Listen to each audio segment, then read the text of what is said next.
Hello, my friends of the Sacred Travel Podcast. I am so excited to have you back for this episode that is going to be a grail quest in itself. Today, my amazing grid worker friend Joanna Turner is with me. Joanna is an international speaker and leading spiritual success mentor, known for her work with female entrepreneurs.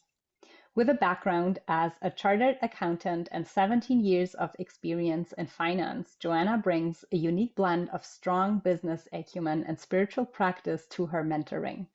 Specializing in guiding entrepreneurs from a state of success through hustle to fulfillment through flow, Joanna combines her expertise in energy healing, shamanic practices, sacred visionary medicine, and the Akashic Records with practical cutting edge growth and high performance strategies.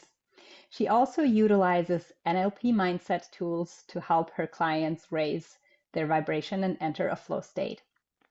Joanna's approach is designed to help her clients experience effortless living, alignment, abundance, and instant manifesting, and limitless opportunity.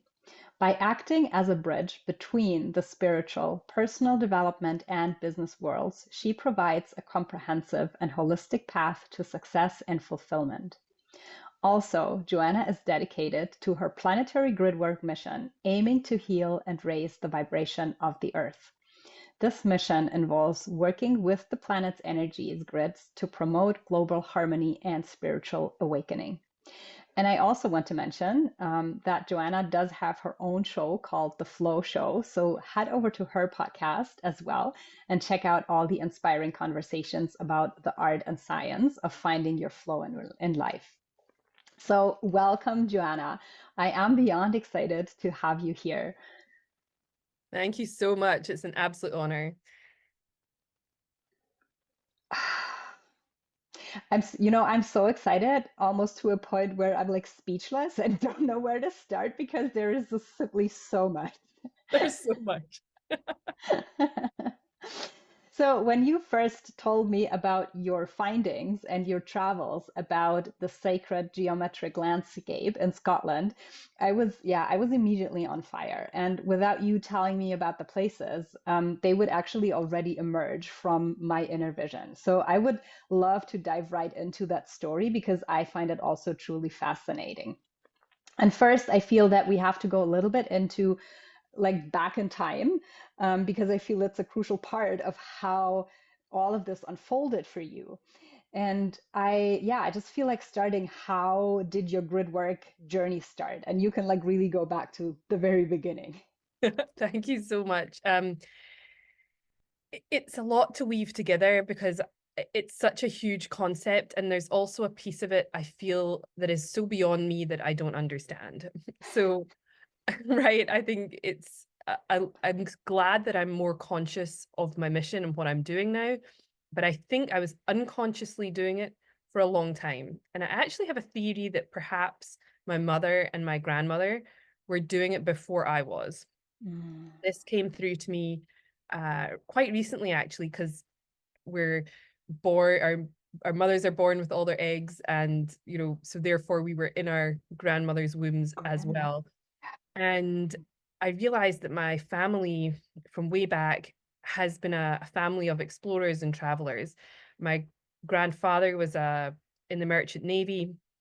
And when he reached a certain level, he was able to take his wife with him. So way back in the 40s and 50s and 60s, they were traveling the world fairly constantly. And then my mother got the travel bug from there, and she traveled the world very extensively in the 60s, very pioneering. It was, long before backpacking was a thing, but no mobile phones. So I felt she went on a cruise ship. It took her 2 months to get to Australia, and lived there for a few years and came back. And she spent a lot of time out, for instance, at Uluru, and working with some of the Aboriginal tribes out there. And she did a huge amount of travel in her day. And then along comes me, who has inherited this travel bug as well. So I think we have a long history of doing something before we even knew. And as a child, I was dragged around Scotland and also different places through France, down into part of Crete that I realized was actually very Mm.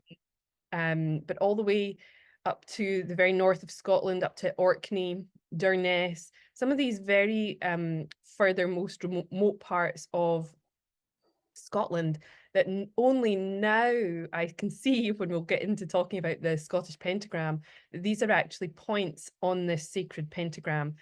And it wasn't until actually recently I went to pull out some old family photograph albums because I was like, I want to just double check I was definitely there. I think Oh I my was there. God, I love Let me that. let Yeah. me double check that it's not just in my head. So I do believe our journeys start very young. Also, I remember I used to be an accountant. One of my jobs when I still lived in Scotland was away up in out to Hebrides, working with a tweed factory away out in, near the on the island of Lewis, where the Calendish stones are.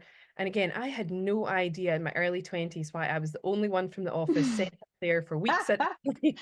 That Like, why remote are they island. sending me up to this remote island with standing stones? I had no idea. And so I can see how, looking back, it's easier to weave together some of my story, which didn't make sense. Then, as after I qualified as a chartered accountant, I moved to Bermuda quite quickly, Oh, wow. and really looking for an adventure. I thought if I have to do this boring job that I'm somehow qualified in, let me at least do it in some interesting places. And ironically, I found out, again, looking backwards, no idea at the time, that one of my jobs that I worked for 4 years was right next to a star fort in Bermuda. Like, I couldn't have Mm. sat any closer to it for 4 years. So I was like, just my jaw just about hit the ground when I realized, and I thought, gosh, was I in Bermuda to be seeded by some energy from Oh, this yeah. fort? Of course I was. Why else would I have been offered that crazy job that made no sense otherwise? They made me an offer that was too good to be true, and so I took it, and ended up sitting in this office. So that was part of it, and also now with my understanding, I believe that Bermuda is about as close as you can get to Atlantis, and I feel very strongly Hmm. connected to the Atlantean energies, and so I think that was part of the journey. And then also in those early 20s years, I was living, I'm sure like many people can identify, I'd done university, got the good job, but I was living a sort of party life. I was, having a great time in Bermuda, drinking every weekend, very unconscious, not spiritually connected at all. I'd shut all that down as a child. Hmm. And um, but at the same time, there was this little seed in me that was asking, there must be something more. I felt Yeah. quite empty living that life, even though I wouldn't have said I was necessarily seeking or really identified. But in my 20s, I decided I would try and visit every world wonder. I thought, I don't have a clue what's going on here. I have no idea. I'm totally dissatisfied with this job. I'm living this dream life on a paradise island and I'm miserable at times. What is wrong with me? you know and so that set off, I'm living this party life, but on my holidays I would go to the likes of Machu Picchu in my Mm. mid 20s, and we hiked the Inca Trail. I went out to India, visited uh, the Taj Mahal, went to Nepal, um, hiked through the mountains of Nepal. We went to all around Southeast Asia to Angkor Wat, the Great Wall of China, and I just would go to on these wild adventures that I really didn't understand, but people and nobody else I knew had ever been or wanted to go. And they all thought I was totally crazy, but I made a massive effort to go to these locations. And now looking back, I can see that maybe there was that part of me was seeded back then. And from then on, I spent a total, from leaving the UK, I spent 17 years um, living overseas, Bermuda, Australia. And for 5 of those years, I was actually fully on the road traveling. So I spent Wow. time all Wow. over Australia, New Zealand, South America. visited as many sites as I possibly could in South America. I've been back to Peru many times. And yeah, so I've been living quite a wonderful, exciting life in my opinion. And but I'd gone back to Australia to ground. I was exhausted. And Hey, all, if you enjoy the episodes and enjoy the work that I'm putting out there, you would do me the biggest favor if you hit the subscribe button below, leave me a review, leave me a comment, and just engage in my content so I can continue to have these beautiful conversations with amazing humans and we can dive together every week into this beautiful planet that we call home and the sacred site medicine that it has to offer. Thank you so much. and you know, having been on this crazy journey, I was like, just give me a house and a wardrobe and my own bed. And Yeah. I got a puppy, and I was very happy to be in one place for a while. But in the middle of the pandemic, my dad got sick, and there were a number of synchronistic um, things that happened. One was a voice yelling at me in my own living room, telling me to get out now. Oh, wow.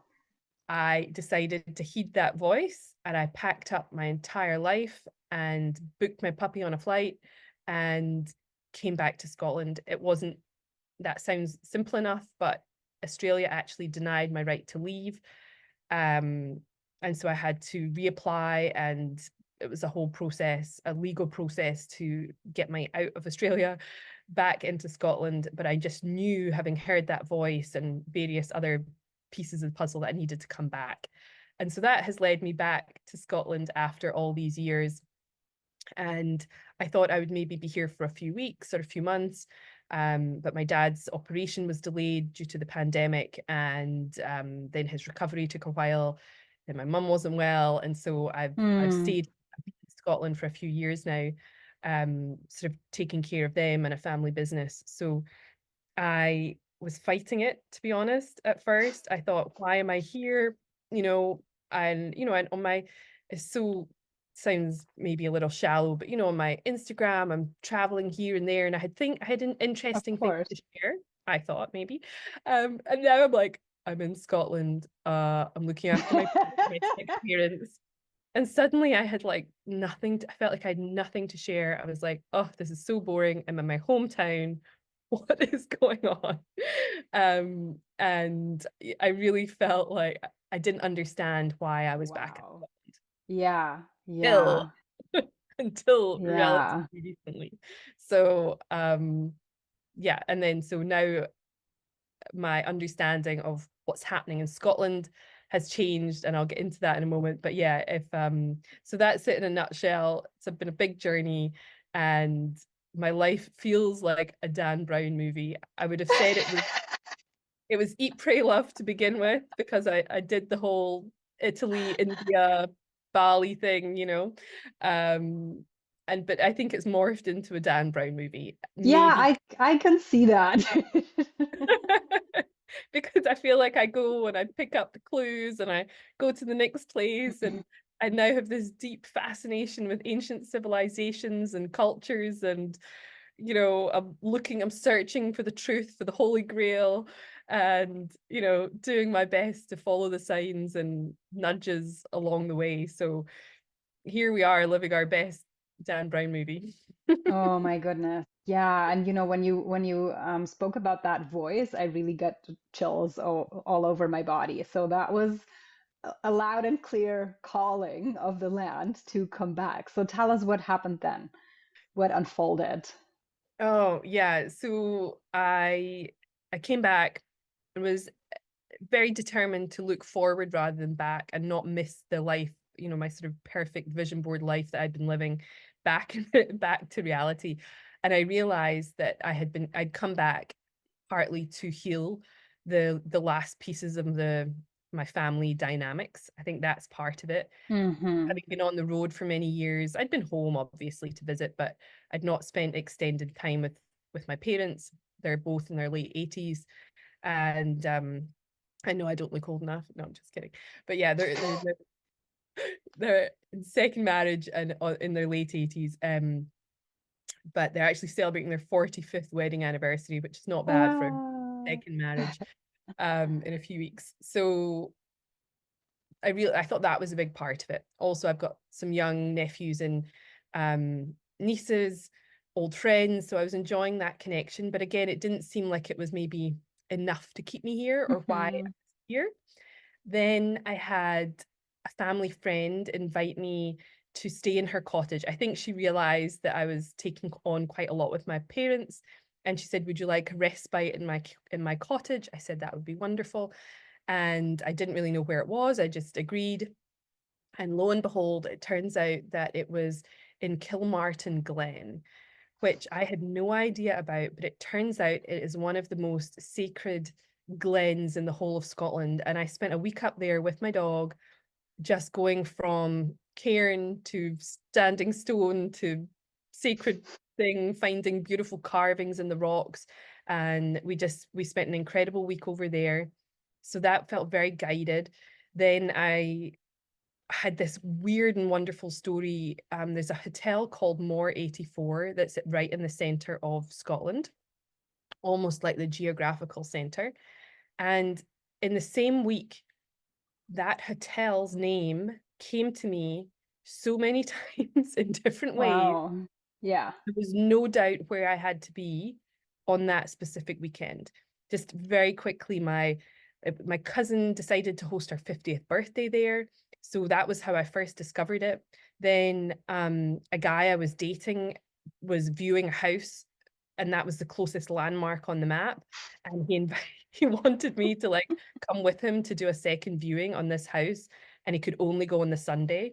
And then my sister invited me. She said, "Hey, I'm doing a half marathon this weekend. Do you want to come watch?" I said, "Sure." She lives in Edinburgh. And oh, that's a good part of the story. So she lives in Edinburgh. And I said, "Sure, no problem. Just tell me where it is and I'll come through to your house. Maybe we can go together." She said, "Oh no, it's not at my house. It's at More 84. It's the More 84 half marathon and it's on Like, are Sunday." you And I was kidding like, me? okay, I'm supposed to be at More 84 on Sunday. And so I took this guy I was dating, watched my sister run the half marathon. And then further investigations, I was like, oh, this valley is a thin place. And it happens to have a Buddhist center there. And Oh, there's wow. certain kings had been buried at this spot. And I was like, that's incredible. So I'd been taken very specifically there on a very specific date. Like I just following the signs. And then it turns out that my sister um happens to live 10 minutes away from Roslin Chapel. Right? I actually thought Roslin Chapel was in the borders. Turns out it is just outside Edinburgh. Yeah, It's it is. Yeah. and I was like, oh, I saw her post it on a story or something, and I said, let's go. And so I had somebody years before I'd taken a crystal and asked me to take it to Roslin Chapel, and so I went to Roslin Chapel with the Hmm. crystal, did some gridding work there, and then it so happens we were talking. This is recording on the solstice, and my little nephew, it's late tonight. His birthday is the 21st, so the solstice weekend, and so I'm going through to. I'm 21st of December, so Oh my it's like gosh, my the dad is opposite. my dad's the 22nd of December. And so I am called through to Edinburgh to the Rose Line to Roslin Chapel every summer solstice because it is his Oh. birthday. So Hmm. How I'm beautiful. right. I just am like, of course he was born in the solstice. Of course he had Mm-hmm. birthdays at his house every Mm-hmm. year. I was also called through there. I say called through because I'm a projector in human design and my energy kind of needs to be invited places. So while Yes. I can intuitively take the nudge and make my own decisions, of course, quite often I go where I'm invited. And I feel like that works really nicely. So anyway, I ended up going through again. My sister was actually on holiday, but I went through to check on her cat. It happened to be the eclipse. And so again, I'm through the Rose Line on Roslin Chapel for the eclipse this year. So that I just trust that they keep sending me to the right place at the right time. And yeah, all these Scottish connections. Also, I found out the park where I walk my dog um, has a portal in it, and so I'm there every single day, walking past this castle with my dog. And yeah, it's been a beautiful journey to be back. But there's an extra piece of the Mm. puzzle that made it more clear. So I was quite enjoying these little visits, and just marveling at like that More 84 story, like what is happening? What? How is that even a thing? Even my parents, who are so skeptical and think I'm a little bit bonkers, were like, "Oh wow, you need to go there." They're like, "You definitely need to go to this place." And anyway, so I'll stop chat talking about it. Do you want me to carry on? Go ahead, go ahead. We are Or already like caught up by the waves. So I'm just so in it. Sorry. And then it's so nice to be able to talk about it because so many people just think I'm so crazy. I talk about it on my own podcast, and that's about the only other place. Um, so well, thank you that is the place to speak about it. So for right. you're in very good company. Oh, thank you so much for being here, guys, and listening to this. Um, so the exciting next piece of the puzzle I'll tell you about. And if you are thinking about coming to Scotland, this is going to be really key. So I was listening to, I think it was a YouTube like podcast chat like this, but it was Pam Gregory, who's one of my favorite Oh astrologers. yeah, he's And awesome. isn't she amazing? She's just so wonderful. And Magenta Pixie, who I don't Mm, follow. I know who she is, I, but I'm not a major follower of hers. I try and watch nearly every video Pam puts out. I just think she's amazing. So I was listening to their video, and Magenta brings through this bit of information about Scotland, and my ears just prick up. I'm like, what about I can Scotland? hear them ringing. Yeah. Right? Because there's a piece of like, I'll just mention, I think when I left Scotland, I was sort of rejecting my heritage a little bit, to be honest. I thought it was a bit boring. I think you kind of judge where you come from as being not very exciting because you Yes. take it for granted. Yeah. And so there was 100%. right? And so I wasn't totally excited to come home. Not nearly as bad as I thought it was. It's actually quite beautiful, right? But when you're young and you live somewhere, you just want to go and explore and find out. Everywhere else seems 10 times more exciting, than where you grew up. I think you could maybe identify with that. But anyway, so I'm like, why would they be talking about little old Scotland? Like, that seems crazy to me. Um, but it is, now that I'm here and I'm tapping into the ancientness and the sacredness and the magic of here, I'm blown away. I'm like, why didn't I see it before? How did I miss this? Mm, hmm. But I'll tell you why. Because so much of Scottish spirituality and culture was actually intentionally destroyed Or and tweaked or distorted.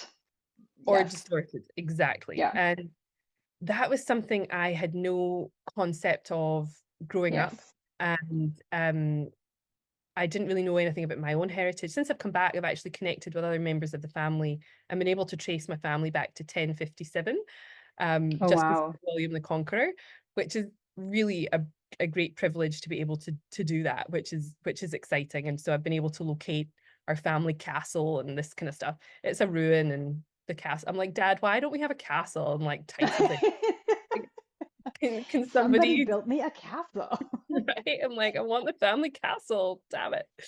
Uh, but it's long gone along with any wealth that we might have had. But um anyway, so I've been doing that digging, which was really interesting to find out my family story. And then on the other side of the family, a much more humble beginning. It was more fishermen and a few Vikings thrown in. So it's been interesting to look at that side of things. But the piece about Scotland, so and also this suppression came through the Highland clearances. And so a lot Hmm. of the people who lived on the land were forced off their land to actually make way for sheep, because the landowners, a lot of them English, not that I have anything against the English, but they decided it was more profitable to do sheep farming on that land. And some of these Okay. families have been there for many, many generations. And so they were forced off their land, burned off their land, burned out their houses, put on boats. Some of them came to the lowlands, some into the cities looking for work. And a lot of them ended up in America, Canada, Mm-hmm. Australia. So I sometimes joke that everybody has a Scottish granny, because so many people that actually do have Scottish grandparents, and that's how their lineage ended up in the Americas, in Canada, or Yeah, whatever. yeah. Um, and in that as well, just one little nugget there about, I didn't know this, but they actually um they wanted to stamp out our heritage. They actually made it illegal to speak Gaelic or wear tartan or dress like a Highlander, and to practice any of the spiritual cultures, like That- any paganism or Yeah, anything like that. So a yeah. lot of it was lost in that process. And so when I was sort of looking for having a spiritual awakening, I was, I'm going to the east, to the Mm-hmm. through, and looking at all these other places, as opposed to going and looking at my own heritage, because I couldn't find it. For me, Yeah. it wasn't there. And the Yes. church in Scotland anyway, I grew up with Church of Scotland. I didn't ever feel anything. There was nothing, and Well, I'm except from, the shame and the blame and everything, and which yeah, makes you even like, yeah, want to throw up more. So, exactly. And I'm a sensitive kid, but I'm like sitting there going, I feel nothing being here. I didn't feel any love. I didn't feel yeah. connection. I didn't feel anything. So all of that had sort of led to this sort of rejection of Scotland. Anyway, um, sorry, I'm just prattling on. But the exciting part of this was the Magenta Pixie piece. She said that the vortexes and the ley lines of Scotland have been closed and sealed off for a very long time. And they have finally opened at the Lionsgate 2023, just last year in August, and they're open until 2026. Ooh, so I was like, oh my goodness, that is why I'm And when here. did you move there? 2021. So I've been here Okay. years. So a little bit, but I Yeah. was like, why am I still here? Well, that's Why am I not why. living in the south of France already? Like, Do come you on, see now? right? Okay, I get it. I'll be here till 2026. All right. Um, so the other part of that transmission from Magenta Pixie was that stone dragons would come to life. And Oh my I was goodness. I love that. Mm. that caught my attention, because there is Would a you, excuse oh, me, sorry, can, go can on. I just jump in? Would you be able to find that episode again? I want to link it in the show notes. Sure, I want I to will do listen my to it absolute again. best. Yeah. I know I was actually feeling I need to re-listen to that. I will do my best to find it, because it was sort of midway in something. We'll I will do we'll my try. best to find Okay. Thank you. that. But yeah, there was such a potent, it was so potent. And the piece that was exciting was, I had been sort of mulling over potentially running a retreat in Scotland, and I had found this star fort up near Inverness, and it's called Fort George. And it is not just a star, it's actually in the shape of a dragon. So, Mm. and Wow. when you look at it from above in aerial photos, it's unmistakably a stone dragon. And I'm like, oh my gosh, I was feeling called to this place, and she's Wow. telling me these stone dragons are coming to life. This is wild. Okay. And and so I sort of took that information, And it is at Loch Ness. and it's at Loch Ness, right exactly in the center of the Scottish pentagram, which is what I was feeling really drawn to. Anyway, this area. And right near Loch Ness, and I have a good new extra bit of information about Loch Ness, is Culloden and also Clava Cairns, which you have right behind you, right? Woo! So Culloden is famous because it's a battlefield, and there was a very famous battle, and it sort of was the end of there was Scotland lost, and it was a very bloody battle, and it was really the sort of the end of our major fighting with England. But we lost, and it's actually the big battle that's depicted in Outlander. So Outlander plays a huge part in this story for me. Love Outlander, love Jamie Fraser. And actually I just did an interview, and the lady who I interviewed in my last podcast, her husband is actually a Fraser.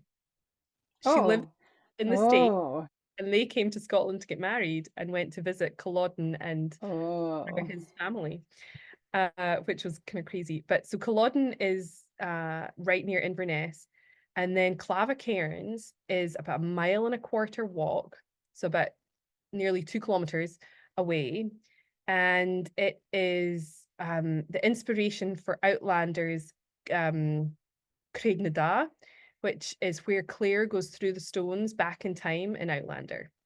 So you probably, if you don't know Outlander, that's, the whole story is basically around this moment of going back in time and forward in time. And it's funny because I think that if I was younger and I'd heard that, I'd have been like, crazy nonsense, never happened. But now I believe that all time is happening concurrently, Oh, it and the is. past, present, and future is all happening at the same time. Yes. And Yeah. I'm like, that could totally happen. Hmm. Right? Well, it is happening. Maybe it's happening right now. Um, so yeah, so partly this story is because of my love of Outlander, and and partly the sacredness of it all as well. But it just adds another layer for me of like interest personally. And that Fort George was also they filmed there as well for Outlander. So everywhere that I was like finding was all just happened to be Outlander film locations, which kind of blew my mind. Um so let's see. So yeah, so they're at the center of this Scottish pentagram. And a pentagram is a sort of five-sided shape, and the different points of this pentagram, because there's so much information. Like, I want to try and make it as simple. So points of this, Maybe we do have to make it 2 episodes for everybody to I know, I'm digest. I so don't sorry, know. I'm talking so much. Um, I'll try and make this as clear and simple as possible. But the pentagram is these five It's a sides. So five-pointed star, right? So, yeah, exactly. And the middle point um is basically this area, Clava Cairns, Culloden. There's a loch called Loch Moy, which is part of it, which is right next to Loch Ness. And I've sort of accidentally been to most of these outermost points of this pentagram, except I haven't been. The Isle of Iona, which is very famous and you'll know about, is one of the points of the pentagram. And I haven't been there yet. So it's on my list of places to go. And there's a few others. Loch Lomond is part of it, and there's a few others, one obviously very near my sister. And yeah, so there's some cool parts of this, but the geometry of part of this pentagram from the center down to two of the points at the bottom equals the geometry of the Great Pyramids of Giza. of Giza. Of course, right? Because we opened Wow. that in our meditation today, looking at the pyramid. And then also the at the side of Loch Ness, there's an old ruined castle called Urquhart Castle. And another Hmm. cast I was listening to, Robert Edward Grant, who's really into all this stuff. He's amazing. He and Alex Ferrari were talking about it on a podcast and talking about how it's linked to Orion. And I feel very linked and connected to Orion, and I believe you do as well. Is that right? Oh, completely. Yes. I mean, this is what most of the constellations are about, right? So also the pyramids and yeah. So Urquhart Castle is connected to Orion. Robert Edward Grant feels very connected to that as well. And then Well, Clava he's a Cairns, Grant. It's Grant Castle, right? it's So Grant Castle. Exactly. So this is all like coming, like, I'm like, how many pieces of this puzzle can I connect? And I feel like he's more like Indiana Jones. He's like really doing Dan Brown stuff, right? So much. Like every time I see him, I'm like, yeah, Indiana Jones is still alive. Yes, he's just doing it like 10 times more than any of the rest of us. He's just like wild. I love him.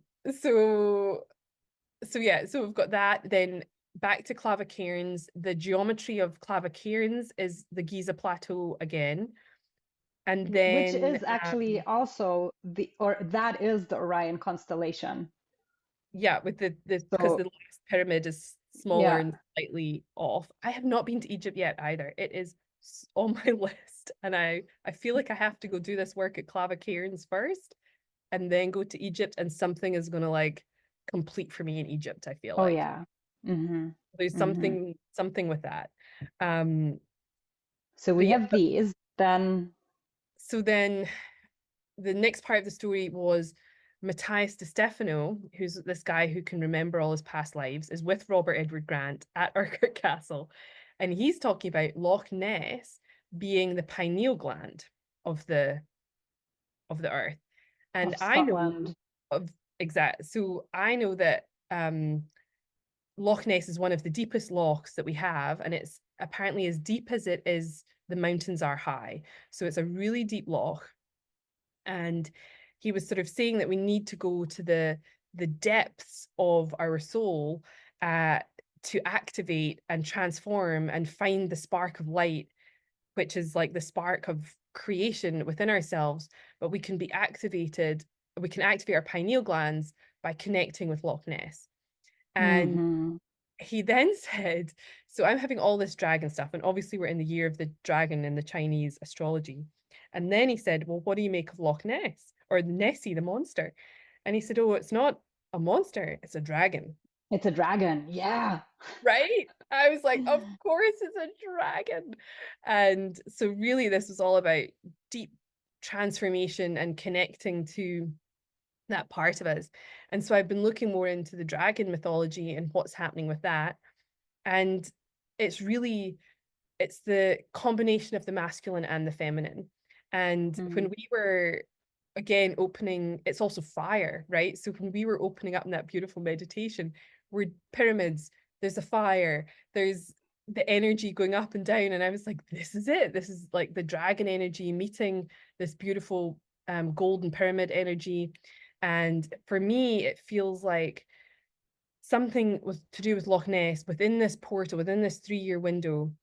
It's helping awaken the pineal gland of the world and obviously our collective consciousness with that. And it's part of it, this dragon energy really feels kundalini-ish to me. And this sort of this merging of the masculine and feminine within us. And then the sort of last piece of the puzzle was Matthias de Stefano was saying about Switzerland is the home of time. It's also the heart. If It's Loch one Ness specific pineal, city that is, yeah, that is the heart. And that's where like the timelines collapse. right? Which is right near CERN. Oh, um, Yes, accidentally. so CERN is in that city. Yeah, absolutely. That's where it is. It's Geneva. Yes. Yeah. So they are, but they also make watches, right? That's the home of, watches Yeah. and Yeah. cuckoo clocks and all that kind of stuff. Yeah. And And we are a dragon nation too. So, yeah, and we have the high mountains and the deep, deep lakes as well. right. And then the last little piece of puzzle that I'll be quiet is he said he was feeling drawn to Clava Cairns in 2026, and he felt like the mission there was healing time. And I Hmm. like, ooh, I just had full goosebumps because it's like getting these little nuggets of information and the signs from all these different places. And I was like, of course, that's why we have to go. So there's this piece of needing to heal time through Clava Cairns, and obviously the different work and the different people that go there leading up to whatever happens in 2026, um, that's going to connect us down through Geneva and that part. So yeah, I feel like there's a lot going on. And then I also have discovered this other line. It's called the Belinus line, or the spine of Albion. And it is a north-south axis that runs right from the top of Scotland all the way through to the Isle of Wight down at this just Mm-hmm. off the south coast of Scotland. Mm-hmm. And it runs through Clava Cairns and that part of Scotland through right through the centre of the Pentagram, and it connects down with the St Michael line down in the south of Yeah. England, Mm-hmm. which is really nice. And so those lines connect, and then the Rose line also connects from Roslin up through that part of Scotland as well. So Yeah. it Yeah. all just feels like it's like coming together, and I'm so excited to go and explore all that and see where it takes us the next Wow. chapter of the journey.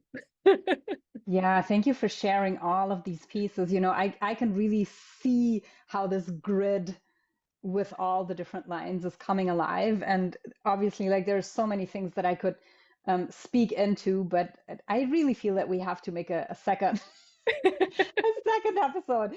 Um, so just one thing about the dragons. Something that has been shared with me from the dragons actually is that so what is going to be happening over the next couple of years, and I feel also there is more and more grid workers actually like coming alive or stepping into that Yes. work on a conscious level. And so there is the entire grid of or meridians, song lines, ley lines, whatever you want to call it.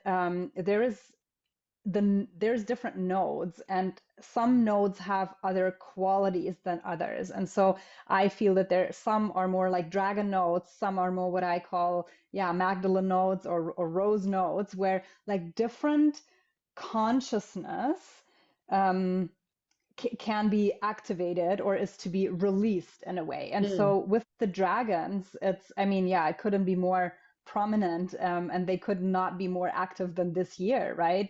And so they are really calling to be in these places and act as these tuning forks, to like crack the nodes open and allow them to come through, because the more also we engage in a form from, yeah, it's not a monster, it's a freaking dragon. And because they like come with this huge energy, they seem to be these burning monsters, which actually they are not. They are the keepers of the earth and the timelines.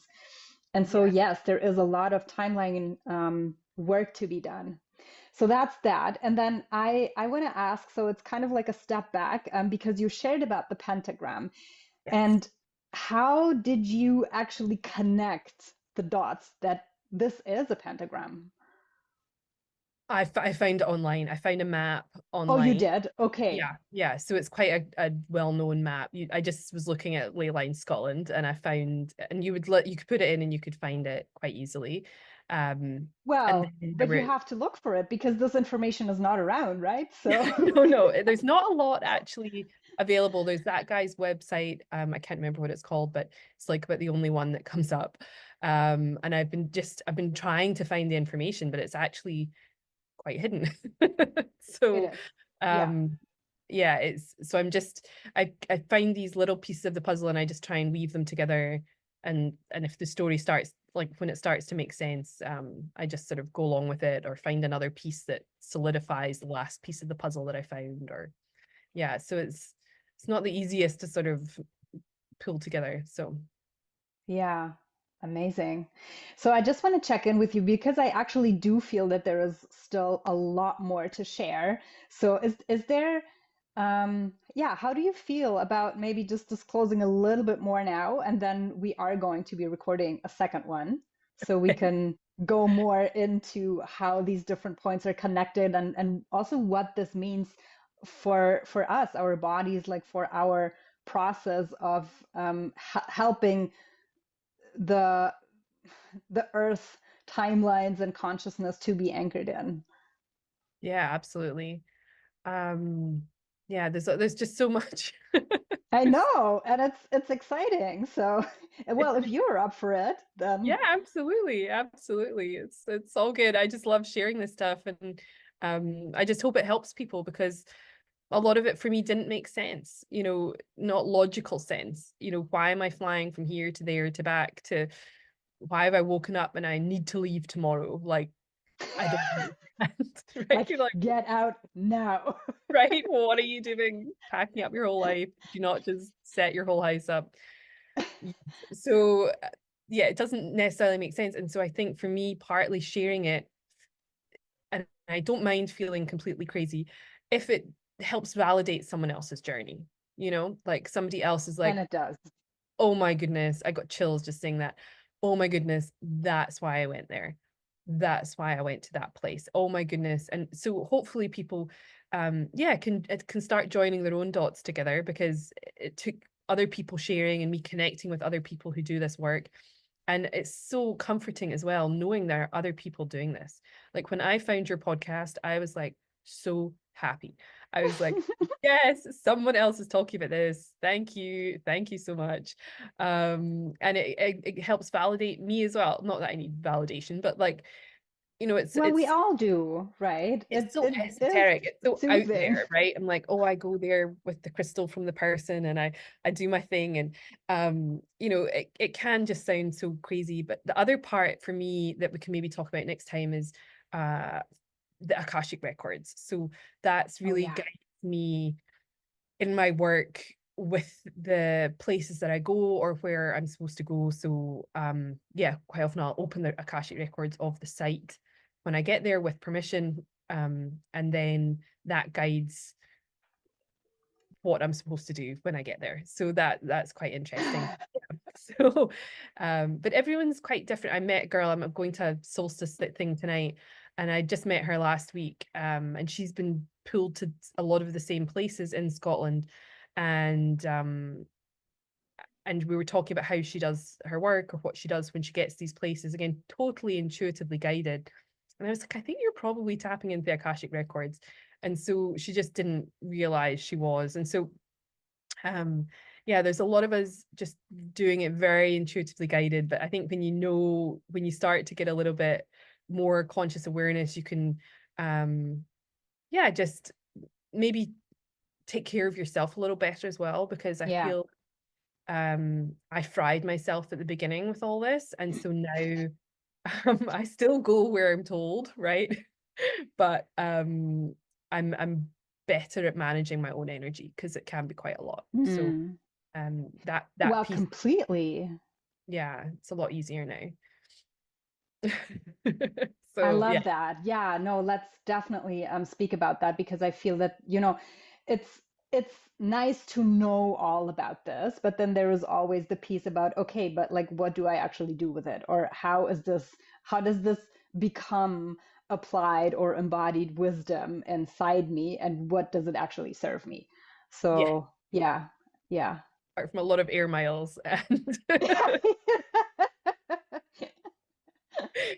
right, I'm like, Well, maybe yeah. there's a time again where we can fly on the dragon wings, so. Yes. Oh my gosh, I would love that. Thank you so much. And I will not just talk next time, but sometimes when I get in these streams of consciousness, just the amount that is needs woven together to even make any sense. Sometimes it's easier just to let it out. So thank you for holding space for that. Oh, completely. I love it. And yeah, I also feel the, the same as this is for us, or like for you and me, it's also for the listeners or people who watching, like to digest all this information. So that's why I also feel it might be better to save some bits and pieces for for the next one. Yeah, that would be wonderful. And I'm so looking forward to having you on my podcast as well. And we will figure that Yay. and dive deeper into your story as well. That's going to be awesome. Yeah, absolutely. Okay, is there any final piece for this episode that you want to share? Um, Happy solstice and um so any final piece. I think we're good. I think it's about enjoying it. Yeah, just enjoy the journey and let it take you where you need to go and see what unfolds. There's definitely a big surrendering piece to it. I have a fun story about that I can tell next time, but We're it's doing so many cliffhangers. I mean, if I just I can't start because I'll just not shut up for No, another 10 no. minutes. Let's So do a cliffhanger um and that'll come in the yeah, next well, one. we can leave it. Sorry, it's not intentional, folks, but yeah, it's just enjoy the journey, let it take you where you need to go and ride that wave. Yay! Okay, but I do want you to mention, you actually do have a beautiful retreat experience coming up in September, right? To Yeah, Scotland. yes. Basically going to all the places I've mentioned. Yay!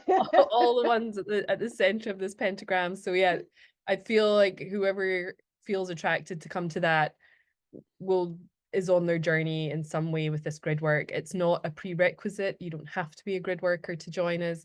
But I've called it a sort of spiritual business retreat with a twist.